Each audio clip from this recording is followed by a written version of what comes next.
Welcome into the show. We will get you ready for this weekend of college football. We'll talk some high school football and high school volleyball and a whole lot more. So stay with us inside the locker room.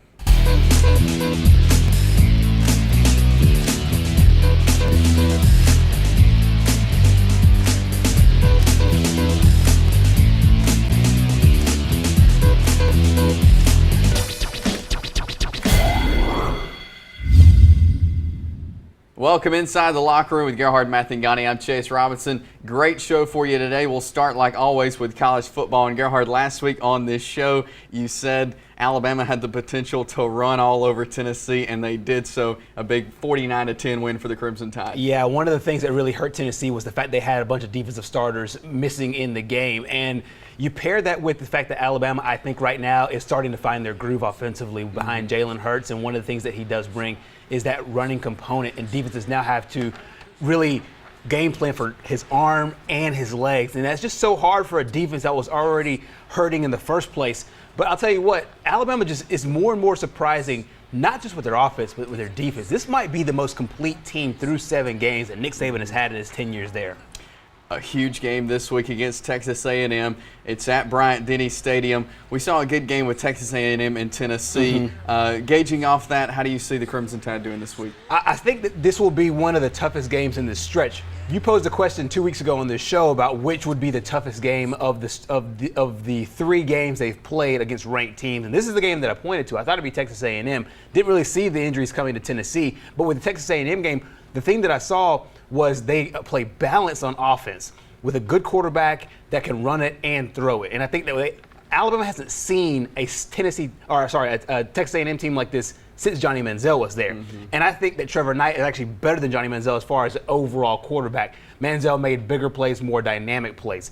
But if Alabama can keep him off the field with long extended drives and then win the field position battle, because I think J.K. Scott will be a factor in this game, because if he can flip the field and make Trevor Knight and that Texas A&M offense go 80-plus yards each series, I think that Alabama will win the field position. Their offense right now is clicking on all cylinders. Texas A&M, they struggle a little bit defensively as far as giving up yards. They get a lot of great pressure on their quarterback with Myles Garrett and their other defensive end. I think this will be the toughest game that they've had in this stretch, but I still see Alabama pulling this thing out. All right, well, here is Coach Nick Saban this week as they prepare for the Aggies of Texas A&M. Texas A&M probably presents as many issues as any team that we played all year. They have very well coached. Kevin Sumlin's done a really good job there. Offense, defense, and special teams. They're highly ranked in a lot of categories, whether it's turnover ratio, scoring defense, their ability to run the ball, very high-powered, balanced offense.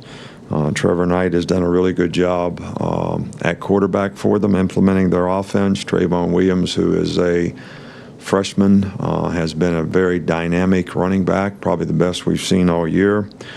And you can see that Alabama-Texas A&M game Saturday, 2:30 on CBS. The JSU Gamecocks, a win over Austin Peay, kind of a closer than what everybody expected. I think that most people saw that Austin Peay is now a little bit more improved. And I think this was an indictment on JSU.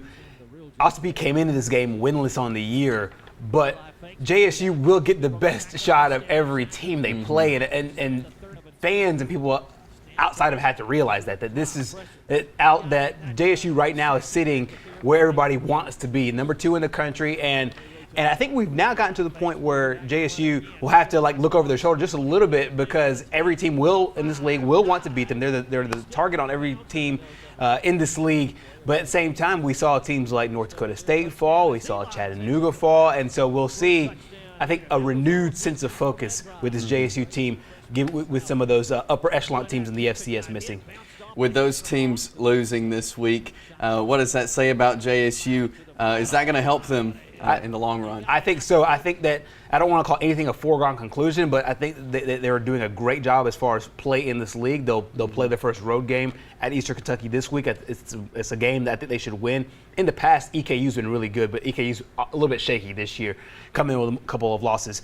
But for JSU, I think that the key right now is to win out and had the committee had them as the number 1 seed. I think that they know they're going to get the bye, but they can get that number 1 seed. That does a lot psychologically for them moving forward and going into the playoffs. Well, here is Coach John Gross as they prepare for their road conference game against Eastern Kentucky. EKU is a tough place to go play, so we got to, bring our A-plus game and play great, and hopefully we'll have a good week of prep and, just be ready to play on Saturday and go on the road and get another win. And you can see that game against Eastern Kentucky at 2 p.m. Again, that is at Eastern Kentucky. The Auburn Tigers had the week off last week. They beat Mississippi State prior to that, but a big Arkansas game with Auburn this Saturday. I think the rest kind of came at a good time, and people have the rest versus rust thing and seeing where they were over the past 2 weeks. I think this will be the true test for the Auburn Tigers because you had the Clemson game early and then Arkansas State where they performed really well. And then you had the Texas A&M game and then they were able to bounce back a little bit later. Well, now they have a couple of wins in a row. Or 3 wins in a row. You have LSU, ULM, and Mississippi State. That Mississippi State win is now a little bit watered down considering what happened to them over at BYU. So I think this is the key game for Auburn to see, has this thing really changed or is it still smoke and mirrors about it's changed? And I think that with Auburn, you'll see what we have seen over the last 2 weeks is an improved offense with efficient quarterback in Sean White, but they're calling good, safe throws for him. And if they can get Kerryon Johnson back in the backfield, I think they can do really well. And then if Auburn does win this game, then I think the game changes for them moving forward. Last year, this game was the most critical game of the season. Lost in 4 overtimes, wheels fell off the rest of the year. This, I think, is the true litmus test of how good this Auburn team could be moving forward. Arkansas, pretty good team. Austin Allen at quarterback. What's Auburn's defense going to have to do to stop them? Get a lot of pressure, and they've done so far with their fantastic defensive line. They have a front 4 right now that's probably better than most people even expected, even giving the names that they're going into it with the season with guys like Montravius Adams and Carl Lawson. If they can get pressure on them early, kind of play the way Alabama's playing, then what you do is you give your secondary time to cover, and if he throws desperation passes, you make him pay. And I think that Auburn's secondary right now will be benefited if they can get a good pass rush on Austin Allen. But he is the best quarterback as far as statistics go, passing statistics in the league. So it's a formidable challenge for the Tigers. Well, here is Coach Gus Malzahn this week on Arkansas. This year, offensively, they scored a lot of points, one of the best teams in the league in scoring points. I think it starts with their quarterback. Been very impressed with him. He's a tough guy. He's made a lot of big-time throws under duress, really manages the game well, manages the offense well. Doesn't look like a first-year starter. Looks like he's been around a long time and played a long time. The running back, I believe, is second in the league in rushing. I think he had 180 yards last week. A very good running back. Does some good things. I think their receiver core, a lot of those guys have been around a long time, and I think they're a very, very solid group. And you can see Auburn and Arkansas Saturday night, 6 p.m. on ESPN. We're going to grab a timeout. When we come back, we'll talk about our game of the week and high school volleyball, so stay with us inside the locker room. Back inside the locker room, and Gerhard, a huge high school football game this Friday night as Jacksonville heads up to Cherokee County. This will determine the region champions in Class 4A, Region 5. We talked about at the beginning of the season how competitive this region was, and it's really played out that way. These are the 2 teams that have risen to the surface. If you take a look at Cherokee County, yeah, they have a couple of losses, but you look at the body of the resumes of the teams they lost to, pretty good. They lost to a great team coming out of Georgia, and then, of course, with the Piedmont Bulldogs, but they reeled off a few wins. And the thing is that with this team and with Trip Curry, he's been in these kind of games before. Now, can his team measure up? And I think Jacksonville's kind of in the same position. They're both led by a good group of seniors. I think Jacksonville has more seniors right now that they're leaning on. Dynamic backfield with Nico Richmond and Tay Ackles. We'll see if they can get it done, but that game is in center, which I think plays really well in the Warriors factor.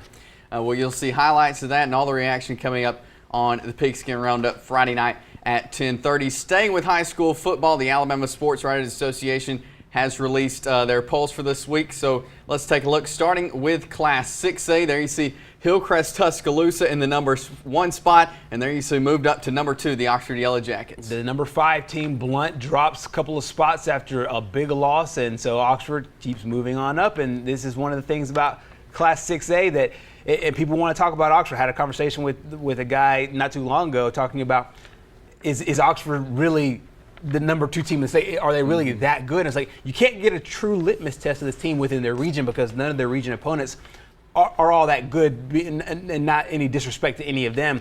But give Oxford credit, they can't do anything about what their opponents are doing, Right. but they're doing what they're supposed to do to their opponents. I think a huge win over Pell City last week was really good. And as we move on with our polls now, let's take a look at Class 5A.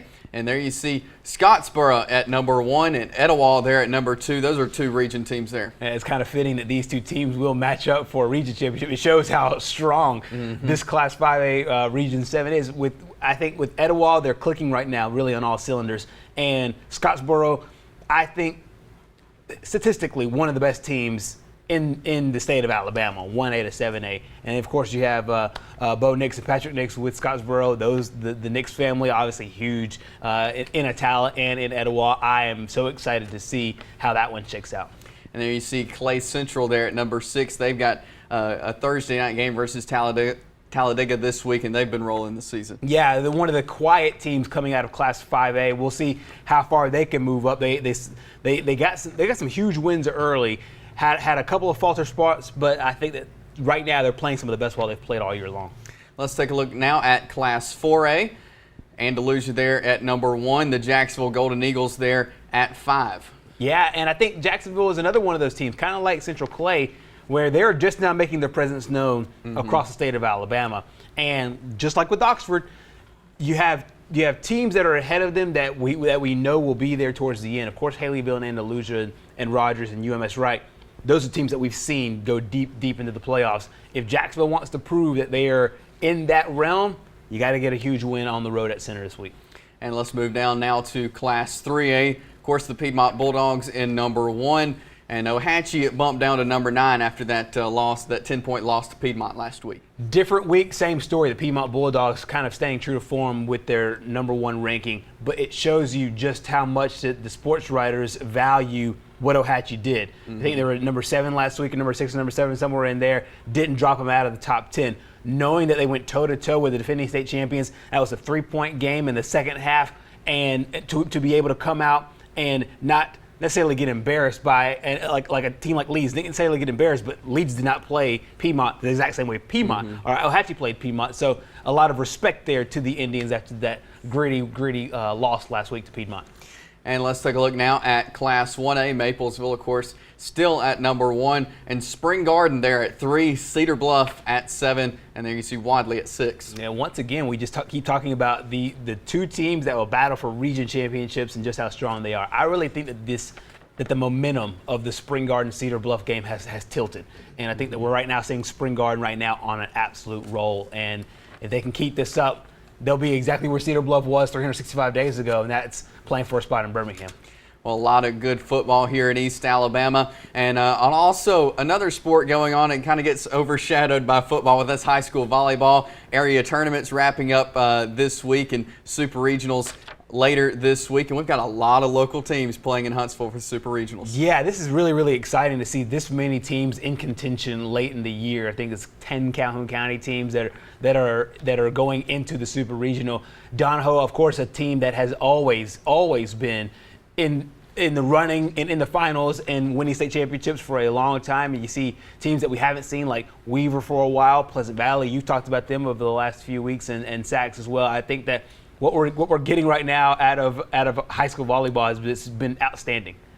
And there you see, of course, all those teams will be playing in the first round on Thursday. Weaver won their first area championship since 2007 Monday night, so they'll be playing there on Thursday. And Alexandria defeated Boaz last night to win their area in Class 5A. They'll take on Woodlawn. Sacred Heart as the runner-up in Class 1A. They'll play Spring Garden, and there you see Welborn will play Geraldine. And moving on to Friday, Jacksonville. Listen to this stat here. Jacksonville has not lost an area volleyball match, that is an area tournament or regular season, since 2012. Gerhard, what does that say about their program and what Coach Clark has done there? It's dominance and it's expectation. There's an expectation that they're supposed to win, an expectation that they're going to win. Jacksonville's a place that takes volleyball very seriously. And just to look at what they've done in the regular season, I think is doing a kind of disservice to them, because they're at 24/7. This is all year round for them. A lot of these girls play club ball, and we see not just an array of talent at Jacksonville, but talent that goes on to the next level. They've had several girls sign college scholarships, and David Clark has cemented a program there where he gets girls that love to play the game, and they love to get better, and they get better in the offseason, they get better with their club teams, and they bring that talent back home to Jacksonville, and they're reaping the benefits of that in the regular season and now into the postseason. Well, good luck to all of our local teams playing in the Super Regionals. Again, next week we'll update you on that to tell you who's going to be playing in the state tournament, and we'll have all that here on TV 24. We're going to grab another timeout. When we come back, it's the Locker Room Roundtable and the Pick Six, so stay with us. Back inside the locker room, we're in mid-October, which means mid-baseball playoffs. Is this finally the year for the Chicago Cubs? This hurts my heart because I'm a huge Cubs fan, and I'll say that on the front end. But as we shoot today on a Wednesday, the Cubs are down 2-1 to the LA Dodgers, and the LA Dodgers right now are playing fantastic. One of the things for the Cubs that's really hurting them is their bats have not shown up in the postseason.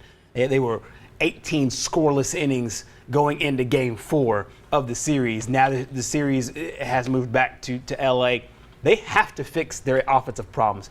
The defense has been okay, and Jake Arrieta gave up 4 runs in Game 3, which ended up ultimately hurting them, but they have to start putting runs on the board. They had a more than 200 run differential in the regular season. Bats were just spraying the ball everywhere, but they haven't been able to do it here lately. They have to get it done against this team in order to move forward, but then even if they do move forward, you got to get it done against either the Cleveland Indians or the Toronto Blue Jays. I'm hoping that this is the year, but right now I'm holding my breath. Well, let's move over to the NFL now as we take a look at this video here from Sunday between the Seahawks and Falcons and what potentially could have been the game-winning touchdown for the Falcons and Julio Jones. Gerhard, as you see Richard Sherman here, a missed pass interference call. This is just unbelievable right here looking at this video. I'm glad you posed it as a missed pass interference instead of posing a question, which is ridiculous because people have been questioning if this is a pass interference or not. This is clearly pass interference. Richard Sherman grabs him by his right arm and pulls him, and Julio, because he's a freak of nature, almost comes down and catches the football. But like you said, the pass interference call, since it's a spot foul, they would have had the football right there and a chance to go and win, to have a game-winning situation. The NFL cannot miss stuff like this, but it raises a more interesting and I think a more pressing question when it comes to NFL football. Do these things need to be reviewable? I think that they do. I think the NFL's come so far where if you're going to review the catch, and we still don't understand the definition of a catch and a football move and getting to, it's just, we've botched that so many times. But to have something like that go uncalled and then not be reviewable, people say it adds too much to the game. Add a little bit to the football game. Get the call right. Get the call right. Make sure that shows all around the country, including this one, aren't saying, hey, where's the flag on that one? But you have the flag on the taunting penalty, which is a whole different subject for a different day. But stuff like that cannot go unnoticed, and I think it needs to be reviewed. And hopefully this play is the catalyst to get that ball rolling. You know, Richard Sherman has said in the past that he believes there needs to be 8 officials on the field. You know, there's a 7-man crew now. Will that kind of be pushed to have an extra official on the field? I think so. I think that this will start to either add an extra official on the field or get one up in the booth to be able to literally just do that call, just to do pass interference on the back end, because now almost you don't realize what it is each and every week. All right, well, let's move back over to college football now for our Pick Six as we take a look at last week's standings from last week's show. And there you see Mickey still in the lead at 29-12. Gerhard, you're in second there, 27-14, and I'm in last place there at 25-16. As we move into this week's picks, first up, Alabama and Texas A&M, and Mickey went with the Tide. I'm going to go with the Tide as well. Alabama came in as this thing as a 19-point favorite, and I think that Alabama just, as of right now, they're playing offensively so well, and it's a lot for Texas A&M to handle. They keep Trevor Knight off the field. Tide wins big. I think it's going to be a closer game than what people are saying. Alabama wins this one, though. Next, the Arkansas Razorbacks come to number 21, Auburn, and Mickey is going with the Auburn Tigers. Same here. I think Auburn's found now a rhythm. They found a groove, and the off week really helped some of their younger guys. This is the truest test. Like I said at the first, this is the truest test of the season thus far. and I think that it'll be a close game, but I like the Auburn Tigers to win. I am going with the Arkansas Razorbacks in this one, the visiting team. I think they will beat Auburn. Next up, Ole Miss at LSU. And Mickey goes with the Rebels. This is a tough one, but these are two teams trending in opposite directions. And I think that LSU right now is in a spot with Coach Ed Orgeron where there's a new fire, there's a new energy, there's a new passion. They scored 45 points in the last 2 games that they've played. Ole Miss is going the opposite direction. And I think that Ole Miss is in a position they can't stop anybody, and they're going to meet a buzzsaw on LSU. I won't be surprised if this one starts to get out of hand, especially in the second half. And I'm going with Ed Orgeron and the LSU Tigers, the home team. And this one. Next up, North Carolina State at Louisville.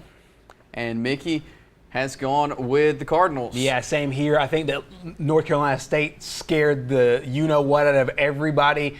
Last week when they played Clemson down to the wire, had a chance to win it late, and Clemson that much saw that their playoff dream was maybe about to go down the drain. I think that wakes Louisville up. This game's at home. I think the Cardinals win big. I got Louisville in this one as well. Next, North Carolina at Virginia. And Mickey is going with the Tar Heels. I was born in the state of Virginia, and Virginia is sneaky good at home. But I like the Tar Heels in this one. Tar Heels have a lot to play for moving forward, and I think this game can do a lot for them moving forward in the ACC. I agree, and I'm going with North Carolina. And the last one, Utah at UCLA. And Mickey is going with UCLA. This is one of those interesting games because UCLA, they're terrible when it comes to defending the run or running the football. Average like 91 yards per game. But I, for some reason, I just see a weird thing going on in this game, and I like UCLA to beat Utah in a big upset win. I've got the number 19 team, Utah, in this game, and of course we'll have our picks from this week, our standings coming up next week on the show. But we can't get out of here on this show without previewing what's coming up this weekend, and that's the Hellman's 500 down at Talladega. Yeah, this should be so interesting because virtually everybody's alive. Virtually everybody's open in order to get a spot in the round of 8.